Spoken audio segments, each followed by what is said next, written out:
Kasunod ng mas agresibong pangaharas ng China sa ayungin, nanawagan na ang isang komite sa Senado sa Pangulo na i-convene ang National Security Council. Kabilang sa gustong matukoy ay kung sapat ang dahas ng China para magpasaklolo gamit ang Mutual Defense Treaty ng Pilipinas at Amerika. Nakatutok si Chino Gaston.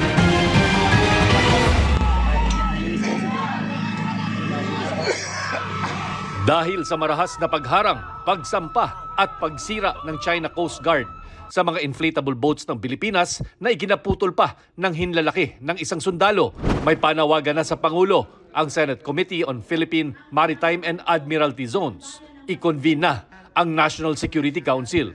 Bukod sa mga miyembro ng gabinete, military at defense officials, kasama rin dyan ang mga dating Pangulo. Kabilang sa dapat aniyang matalakay ay kung may nangyaring armed attack na isa sa batayan para ipatupad ang Mutual Defense Treaty ng Pilipinas at Amerika.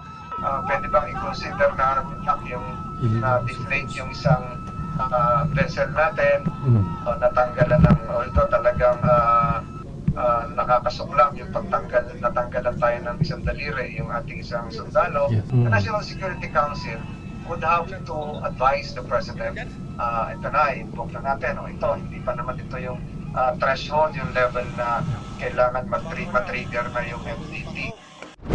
Dahil nakababahala na, ayon kay Senate President Chis Escudero, humihingi siya ng full briefing tungkol sa pagharang ng China sa resupply mission sa ayungin nitong Lunes.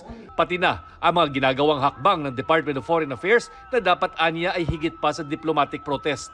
Sabi ni Escudero, dapat maghanap ng paraan para makausap ang mga Chinese Foreign Ministry officials para di na lumala pa ang sitwasyon nang di sinusuko ang mga karapatan ng Pilipinas sa pinag-aagawang teritoryo. Nananawagan din ang Senate President sa AFP na maghanap ng mas ligtas na pamamaraan ng paghatid ng supply at pagpapadala ng kapalit na sundalo sa BRP Sierra Madre. Niriripaso ng AFP ang mga taktika at pamamaraan para diyan. Bagamat di raw matitiyak na di na mauulit ang ganitong panggigipit ng China, sabi ng AFP, mas handa ito kung sakali.